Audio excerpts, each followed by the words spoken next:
Everyone, welcome back to the channel. In this video, I'll show you how to uninstall KB5083769 and KB5082417 update on Windows 11. Let's get started. First, open the Start menu, click on Settings, go to Windows Update, click on Update History. Scroll all the way down to the bottom. Now click on Uninstall Updates. Locate either KB5083769 or KB5082417. Click on Uninstall. Click Uninstall again to confirm.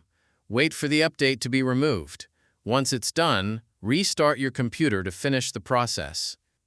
After restarting, the update will be completely uninstalled. That's it. You've successfully removed the update. If this tutorial helped you, don't forget to like, subscribe, and leave a comment. Thanks for watching, and I'll see you in the next one.